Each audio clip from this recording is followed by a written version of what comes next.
Hello and welcome to another edition of GamePoint. Joining me now is Spectrum Sports Editor Colton Poole. How's it going, Colton? It's going great. In our first block here, we're going to be discussing NDSU Football versus Western Illinois. What was your first thoughts about that game? Well, I think NDSU uncharacteristically showed a little bit of vulnerability in their run defense. J.C. Baker kind of ran all over him realistically. 174 yards, I saw.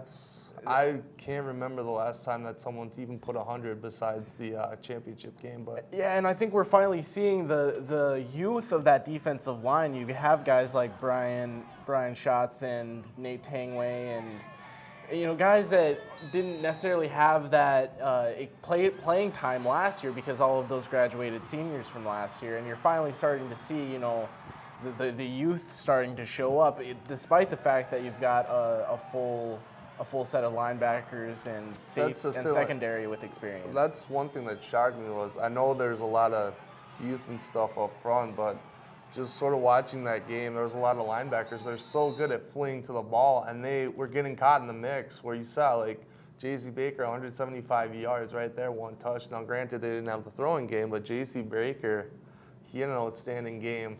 It is weird because that's not what NDSU is about. NDSU is about preventing the run and maybe once in a while giving up a huge pass play. But preventing the run game from the other team, you saw that against Montana. You saw that against pretty much every other team. I think this was kind of like the Iowa State game in the fact that Western Illinois kind of got to that early start, and NDSU locked it down in the fourth quarter, as they always do, and they've always done. I know one thing that sort of caught the eye of a lot of people was Carson Wentz and what the comments that Chris Kleiman said after the game about Carson. You look at Carson Wentz and with NDSU football and stuff like that, it's ground and pound. Mm-hmm. But I think NDSU has some great tools where they can sling the ball around, and that's something that we saw with Carson Wentz. Yeah, absolutely. Carson has all of the potential in the world, and you even heard it from Chris Kleiman in one of the pre-week press conferences Mm-hmm. talk about how Carson is emerging into a star. Mm-hmm. And you're starting to see that, but you're also starting to see maybe some of the indecision sometimes. Yeah. You're starting to see maybe the chemistry isn't necessarily there. It's definitely going to hurt this week if Zach Vra can't go. He's kind of been banged up, and he might not be able to go against Southern Illinois.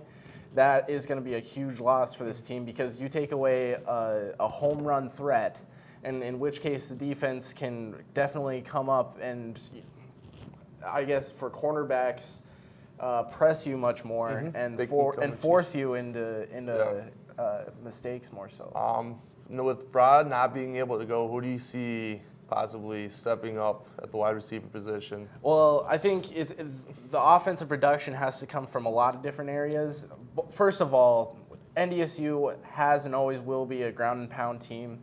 So John Crockett will get the ball, King Frazier will get the ball, Chase Morlock will get the ball. But I think from a wide receiver standpoint, R.J. Urzendowski has to be that guy. Last game, I think he had 114 yards. He had a great game last game. He is a true freshman, but he is certainly stepping up into that role necessary for Carson to continue his production. Mm-hmm. And without Vra there, I think he's kind of got to be that home run threat. You saw that a little bit against Incarnate Word, where he was able to go over the top and get that touchdown. He went over the top. No one was covering them. They blew the coverage on that one. Right, but Urzendowski had that speed and that potential to go over the top and go past those safeties and catch that long pass. Mm-hmm. I think it's kind of be a wide receiver number 2 by committee. Mm-hmm. I think Kerry Woods has to be there. Trevor Gebhardt has to contribute. Demetrius Gray has to be there as well. Kevin Vaudelin has to have a decently big game, and we saw Carson kind of depend on Vaudelin a little bit. I see Carson in this next game depending on his tight ends with Vaudelin and maybe Alberts. But one of the receivers, he still is young and he's still as explosive that you mentioned is D. Gray. This guy's 6'3". He has a lot of ball skills, and players and coaches have been saying that he's been getting hot over the past couple weeks, and even before the Vra injury, he had a couple snaps in Western Illinois, and then now he might have an increased role.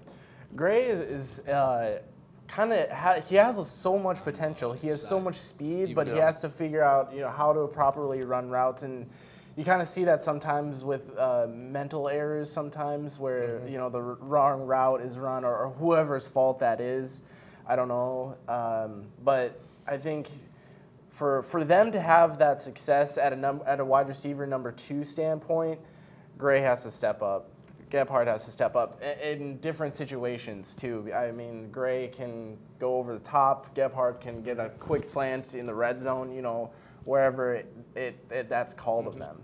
So wrapping things up, we just want to. What's your prediction for this game against Southern Illinois? They're 2-0 in the Valley, and they've been hot lately. Oh, Southern Illinois has definitely been doing well against in the Missouri Valley. I think NDSU.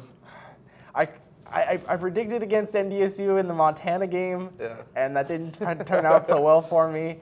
So I'm going to go NDSU 24-17.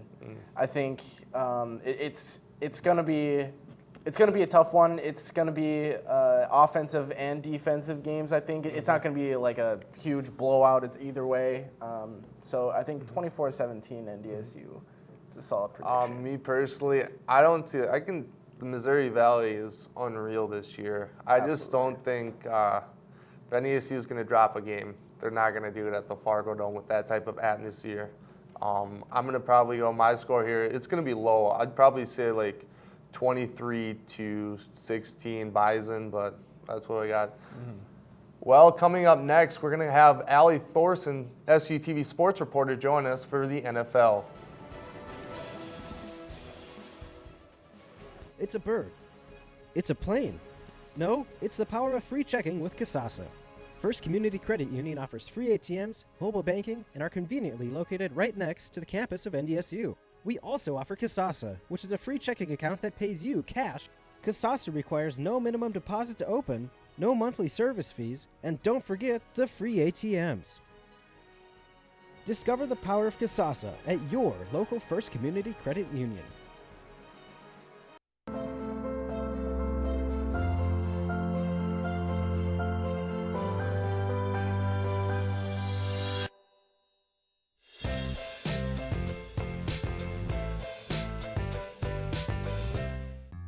The NDSU Bookstore, where every true fan and alum goes to get their pride on.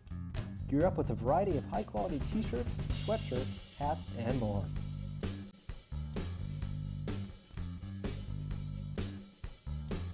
Made by top-of-the-line brands like Under Armour, Nike, and CI Sport to help you show off your Bison pride. The NDSU Bookstore has everything you need in your 2 favorite colors, green and gold.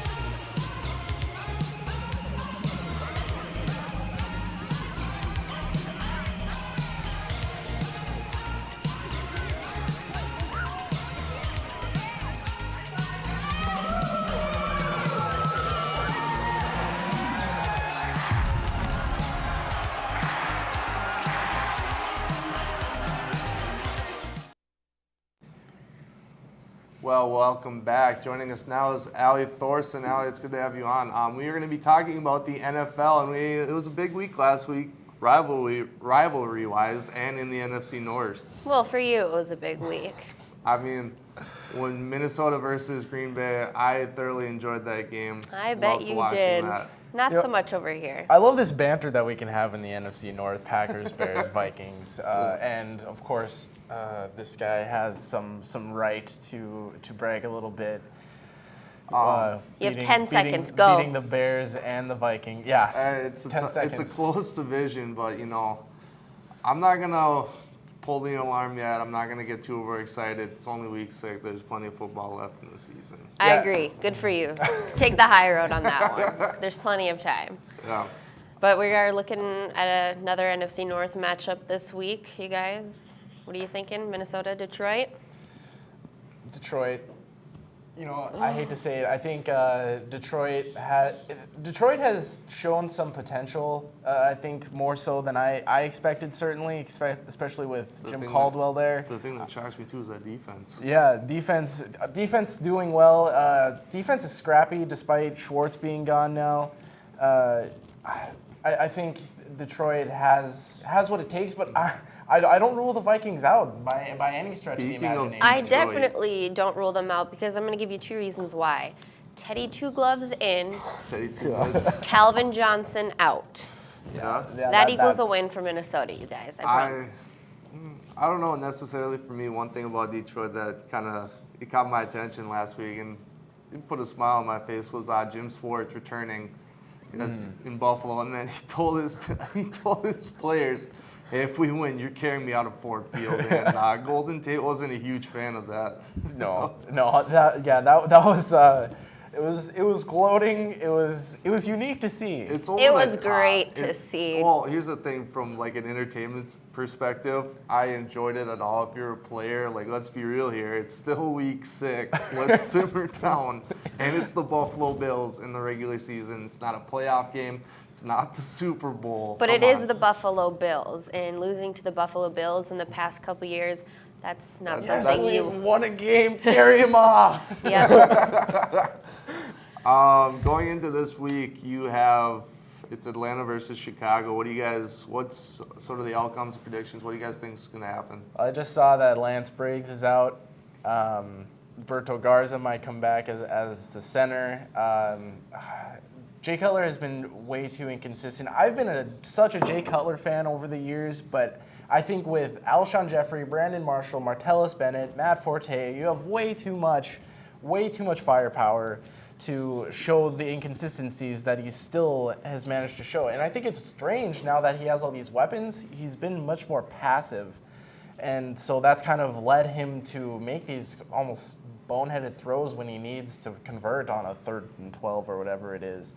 Atlanta's been inconsistent too. We had them losing to Minnesota, for crying out loud. Mm-hmm. So we know they're inconsistent. Both of them started 2-1, and they're combined to 0-4 right now. Atlanta's a team that just melts my skull right now because you look at the way that when they played Minnesota, it was just total takeover by Minnesota. I'm not taking anything away from Minnesota, but I did not expect that at all. Mm-hmm. Just the way that they got Minnesota, they did what they want.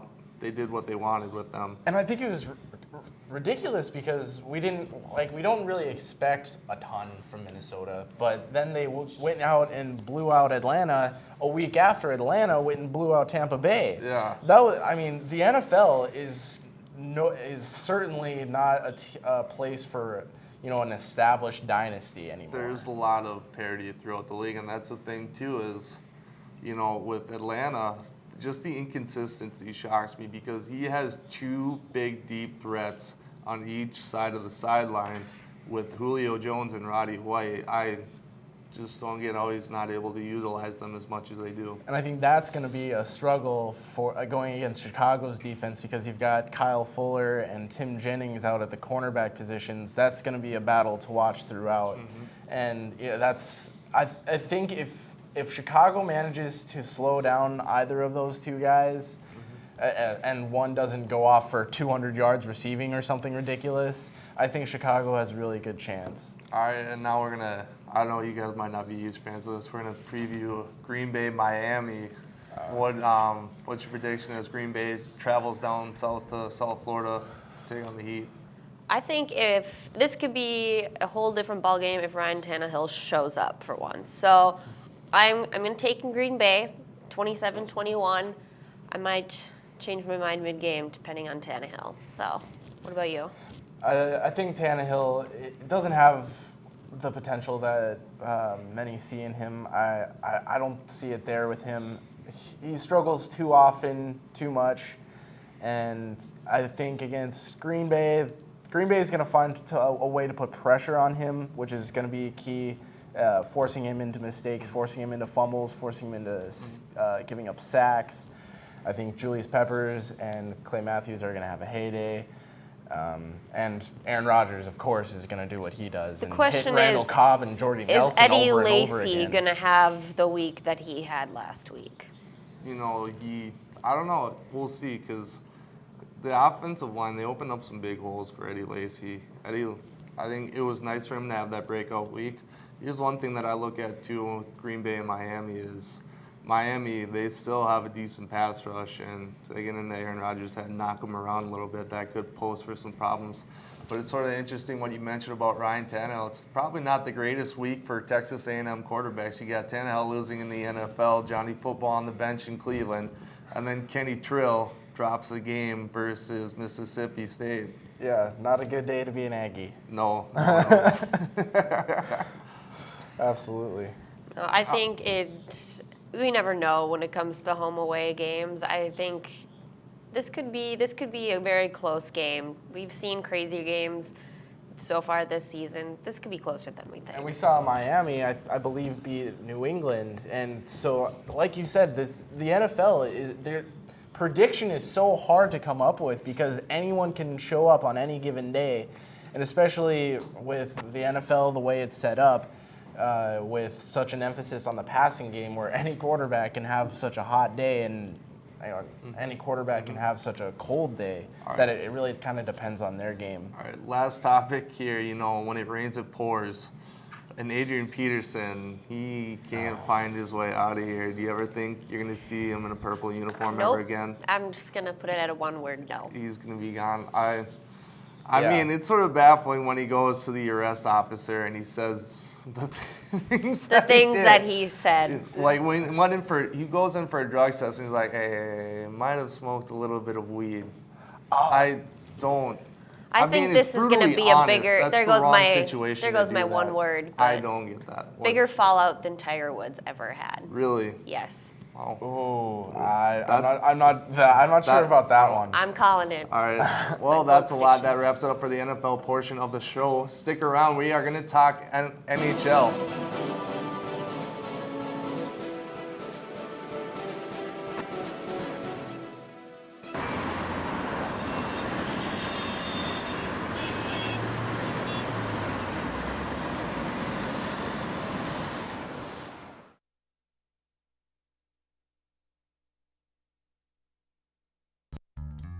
The NDSU Bookstore, where every true fan and alum goes to get their pride on. Gear up with a variety of high-quality t-shirts, sweatshirts, hats, and more.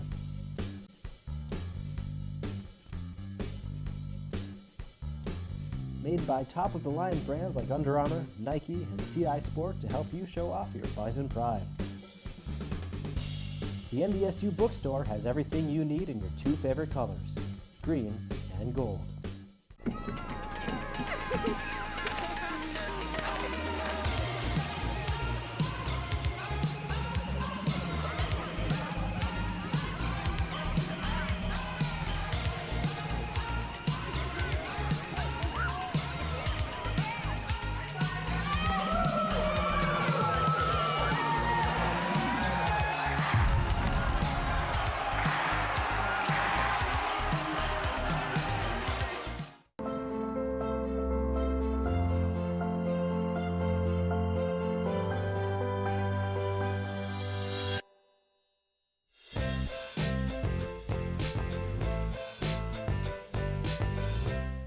It's a bird. It's a plane. No, it's the power of free checking with Kasasa. First Community Credit Union offers free ATMs, mobile banking, and are conveniently located right next to the campus of NDSU. We also offer Kasasa, which is a free checking account that pays you cash.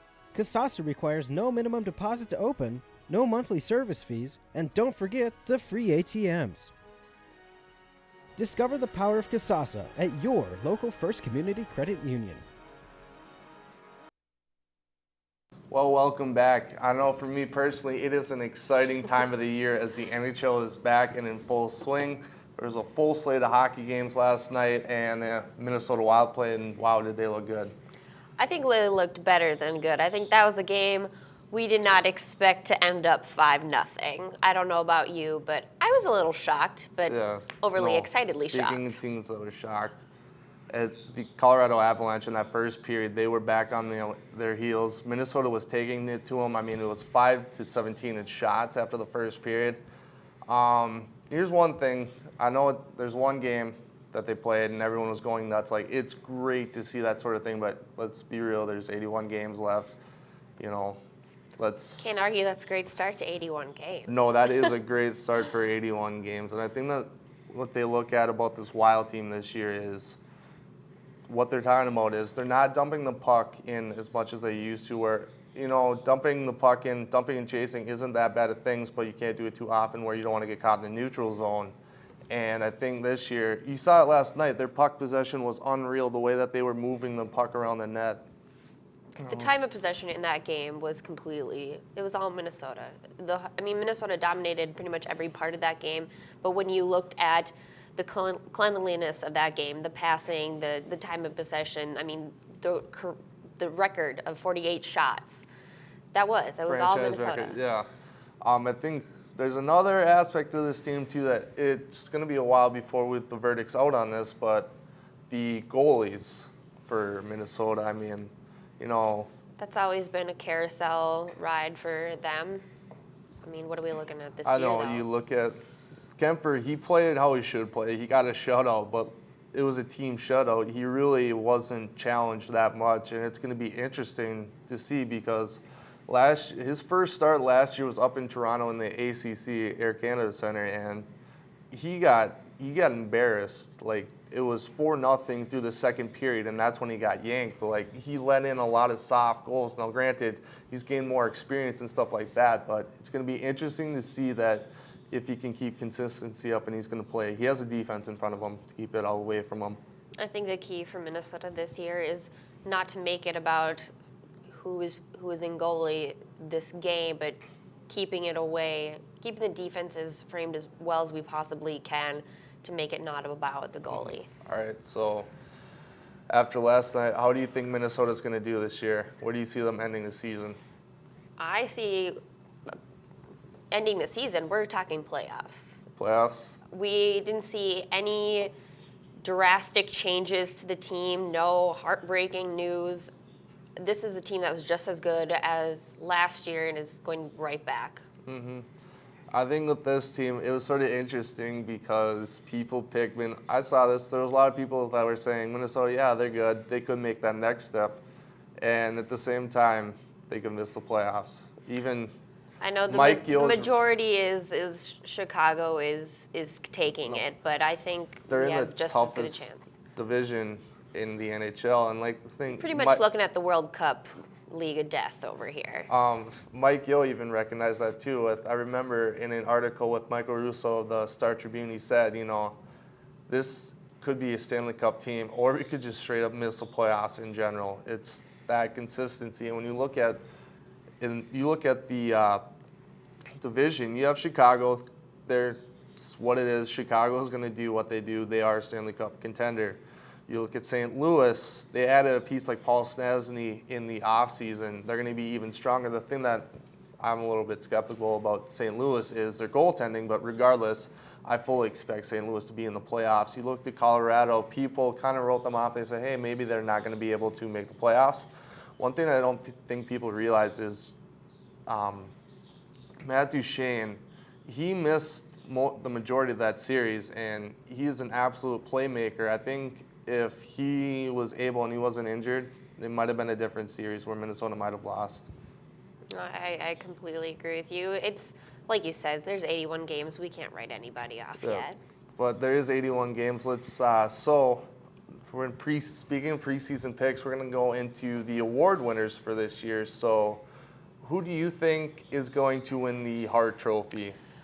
For the Hart, I'm thinking of Stamkos for Tampa Bay. I know that's the majority of people are thinking that as well. I'm pretty sure you picked him as well. I picked him too. I think you're going to throw in John Tavares with a good year for New York. Johnny T, he's got some playmaking ability around him last year. I think he would have been higher last year. He's got Kyle Okposo on the first line, former Gopher, but he puts up the point totals. He definitely puts up the point totals. Looking at my picks, I picked Stamkos. I think it's going to be a year of Steven Stamkos and the Tampa Bay Lightning. I could absolutely see Stamkos setting the league on fire this year, with getting 60 goals and 100-point season. And then also looking at the defensemen, I know you picked Doughty, I picked Weber. They're both they're both top 3 in the league. I just think that Weber, he's what you would think of a stereotypical defenseman.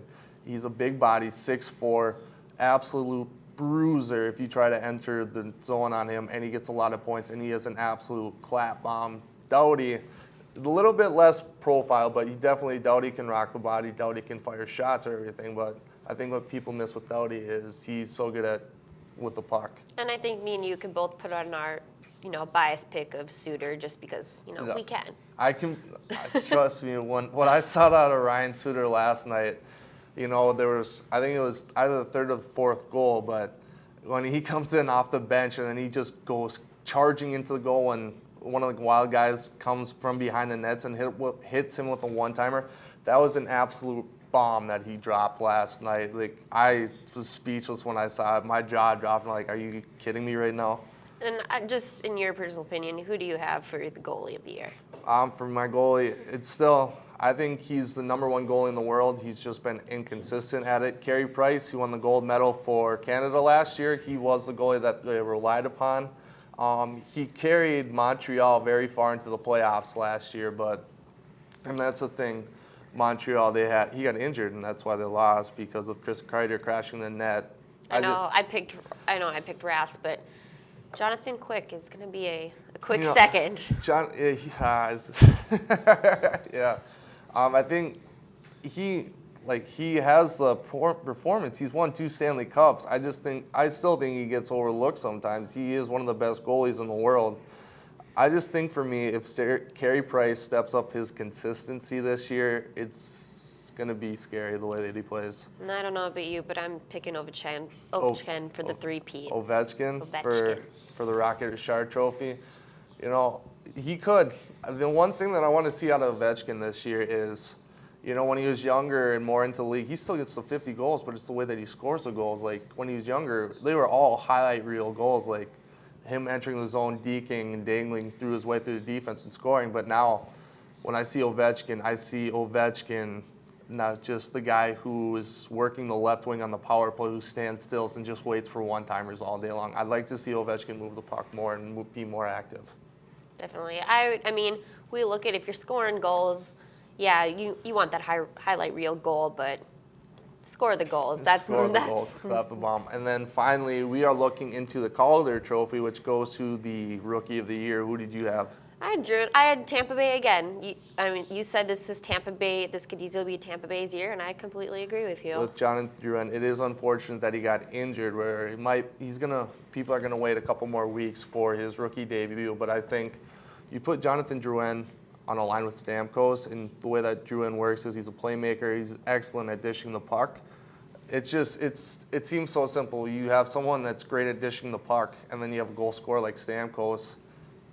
I mean, there's going to be some growing pains, but it's like a match made in heaven for me. 81 games. We have time to pan all that out. I think, too, there's a little bit of a dark horse, too. John Gibson, the goalie for Anaheim now, he needs to get to the minutes to get enough playing time. But I think he's a dark horse contender because what people don't realize, too, is this was the goalie for the U.S. when they won the World Juniors a couple of years ago, and that Canada team that he played was absolutely stacked in the championship and upset. This kid he needs some seasoning to him, but. I think he was my tie for the Calder Trophy. I mean, you look at everybody's point of view, and it's a really close tie between the two of them, and so I think there's a good chance. Hey, who knows, too, with the way that Dumba and Folin played last night, they might have to have their name up there in consideration. Well, that just about does it for this week's edition of GamePoint. Thank you for stopping by. Just remember, it's a whole new ball game.